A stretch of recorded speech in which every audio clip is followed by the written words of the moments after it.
What's going on, everybody? Brady here with another Genshin Impact video. Today we're going to talk about Zhongli. We're going to talk about weapons, artifacts, party comp, and then we're going to go smack some stuff up. If you like this video in any way, please leave a like and subscribe. Any support that I get is greatly appreciated. Okay, Zhongli, he has some pretty cool basic attack animations, and his charge attack is also pretty damn cool. He like summons a bunch of spears that fall down. Now, what makes him really interesting is definitely his E ability. What he does is he will summon down a pillar that resonates geo damage, as you can see it there. And now, if he is C1, you can summon down another pillar. And those two pillars will now both resonate geo damage, and they will technically stack on top of each other and do more damage, or do double the damage, because each one will tick. Now, you can also charge his E ability, and if you charge it, he will get a shield, and he will also damage opponents around him. And now for his last move, we have his ult, which is honestly probably one of the coolest ults in the game. It petrifies, it does a decent amount of damage, and the CC on it is really good. It pretty much petrifies anything in the game. We're going to go ahead and talk about the scaling and everything else when we cover talents and constellations just here in a minute. Okay, so if we go ahead and look at the talents here, on his E, the scaling isn't very high, so not crazy damage there, but the shield provides utility, so it's to be expected that the ability itself won't do that much damage, although the damage over time will definitely add up from the geo resonance damage. His ult is a different story. The scaling on his ult is very, very good, 705% at level 7. And it also petrifies. I think that this makes it one of the best ults in the game. For his passives, Resonant Waves, when the Geo Shield takes damage, it will fortify. Fortified characters have 5% increased shield strength. Can stack up to 5 times. So pretty much as your shield takes damage, it can become stronger.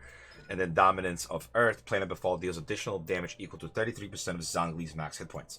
Now, do not build Zhongli with max hit points, because it doesn't add that much damage. Like, let's say you have 40,000 health and good damage stats, right? 40,000, 33% of that is like what, 12,500, maybe a little bit more. So if you add 12,500 damage to your ult that's only hitting like 20,000, it's not going to do the damage that you think it might. Hit points are just going to add to his damage, and that's something that you can look for as a substat. Normally, it would kind of feel bad rolling hit points percentage. With Zhongli, it's not as bad, even though it's still not ideal. And then for his last passive, Arcanum of Crystals, just refunds 50% of the ores when crafting polearm type weapons. For Zhongli's constellations, his first one is the most important one. Increases the maximum number of stone steels created by Dominus Lapidus that may exist simultaneously to 2. So instead of 1, you get 2, which means that you can stack them like I showed you earlier, and they'll both resonate and do damage over time.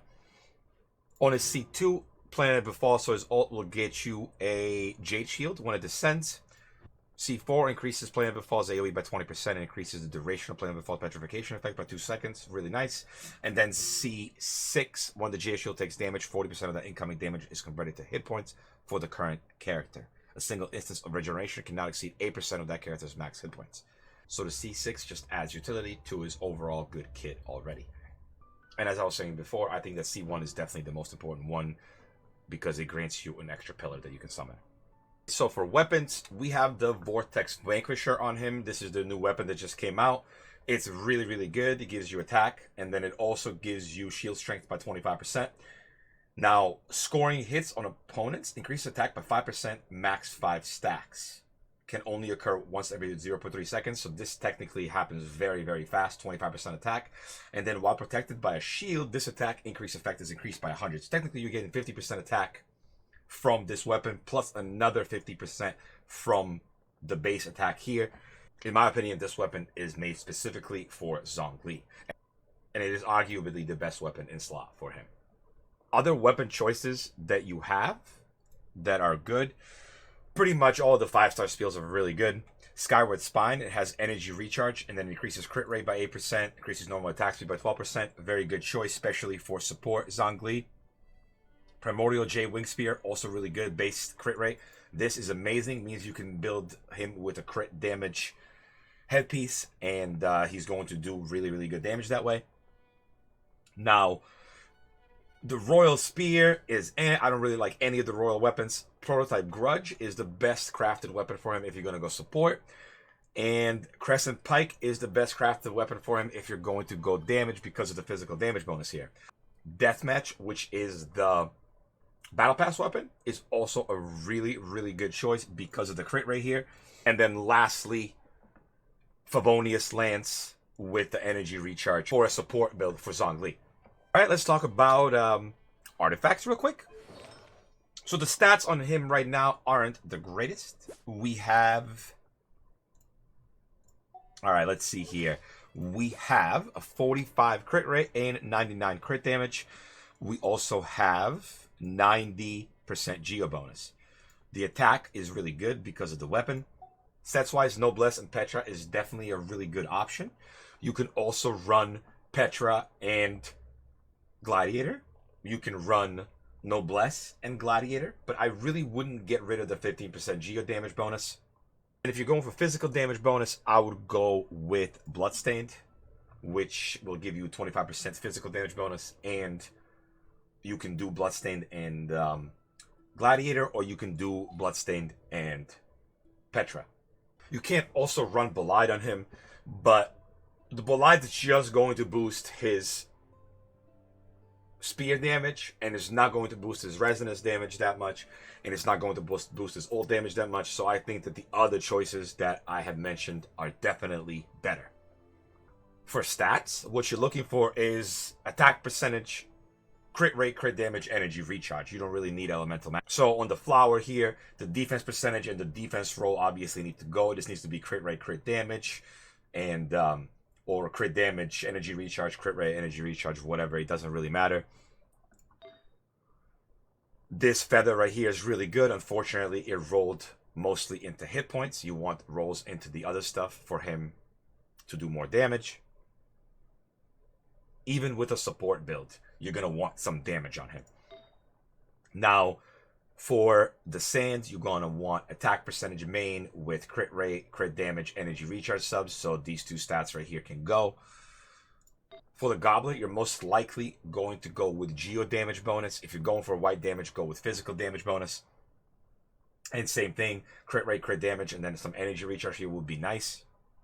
So for the Circlet, you're most likely going to go crit rate unless you have really awesome crit rate sub pieces, or unless you're wearing the legendary weapon with crit rate, or you're doing the, or you are using the battle pass weapon. Then you can go crit damage. You can also go crit damage if you have god tier gear with crit rate subs.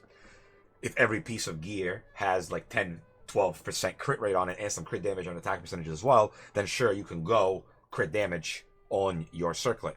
But otherwise, you're going to want more consistent damage, especially because he's somewhat of a supportish character, on top of being a DPS, so you're going to want consistent damage. At least that's my opinion. So we could put a crit damage piece on him here, switch it, right? And then he would have, let's see, he would have 141%. And then if we went ahead and switched this feather with Kaching's, he would gain even more crit damage, right?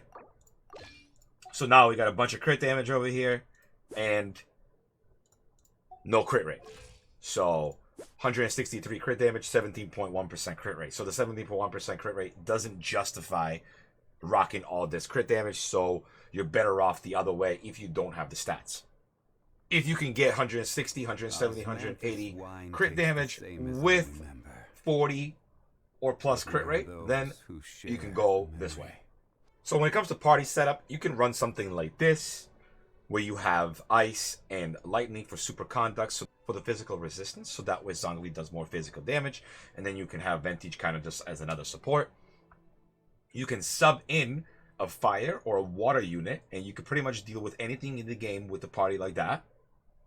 Instead of the Traveler there, you can also run Ningguang, where Ningguang can be your main DPS, and he can be more of a support. You could also run Ningguang to get him to do more, to get Zhongli to do more damage, because when she puts down her shield, you walk through, you get 12% Geo damage bonus. And then lastly here, we can get silly and run 2 fires and 2 Geos, which will give us 25% attack and 15% attack damage for a combined of 40%, which is really, really nice. But a party set up like this will most likely be only for when you're trying to get some damage numbers or something like that. Alright, so we're just in Abyss 9 here because that's as far as we are on this account for this reset. But pretty much what I'm doing is I'm doing the 2 fire units and I'm doing the 2 geo units for the extra damage boost. So what we're going to do is we're going to Bennett ult. Bennett is Gimp, he's like level 30, so it's not going to be that crazy of a damage boost. And then we're going to put down Ningguang Shield, walk through it, get the 15% extra damage boost, and then smack some things with Zhongli to get his weapon stacks, and then we're going to ult to see what kind of damage we can get. Alrighty, so start it up. Let them gather up a little bit. Get my shield.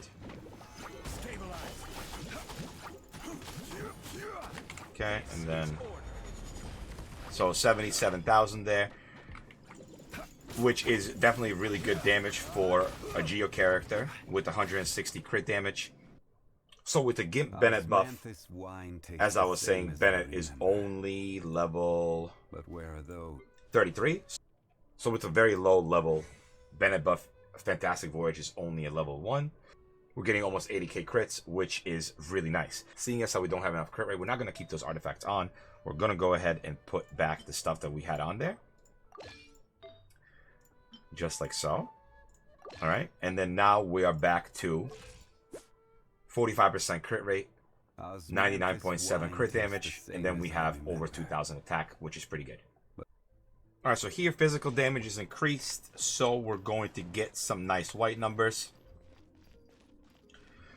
So what I do in this dungeon with Zhongli, we kind of start off with Venti. We're going to apply ice. Then we're going to superconduct. So that way their physical damage is reduced. Then we can drop a pillar, ult them for 40,000 damage plus, CC them at the same time. Everything is almost dead. Our ult is back. Drop the second pillar for extra damage. And another ult. It's pretty much GG. So this guy's still alive because we missed him with the ult. We can hit him up with this. The superconduct is now gone, but either way, easy 1 minute dungeon. I really like the superconduct combo, even though at the end of the day you probably don't even need it depending on what you're fighting, because you're gonna be just ulting so often. It's quite hard to come by. Alright, let's go ahead and fight Child. Hit him up with some superconduct. And then the nice thing about Zhongli is you can set up the pillars around him. And as you're dodging his crap, he will be taking the damage from, look, just the pillars alone are doing a good enough of damage to him.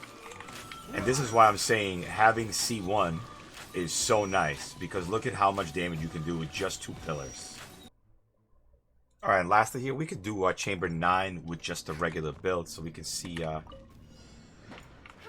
exactly what he does. We'll place a pillar there, gather stuff up with Venti. You can use Sucrose. I mean, you don't really need to gather stuff up either. It's up to you.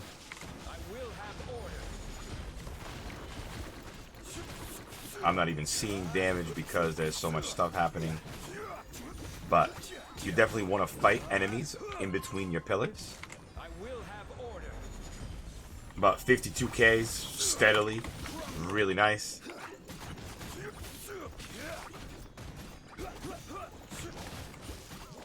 We're not even really causing superconduct, which we could be if we ult with Diona here.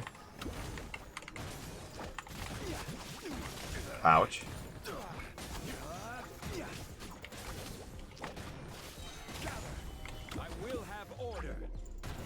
Boom. That was like not even a minute run. That was only floor 9, so their enemies there are definitely not as strong as they could be. But the fact that he can do that much damage as a support unit is really nice. Overall, Zhongli is a really, really cool unit. He provides good support and CC. He does a great amount of damage. His ult's probably one of the coolest abilities in the game. And honestly, the best thing about him is that with the Geo Traveler, he can definitely make some interesting shapes.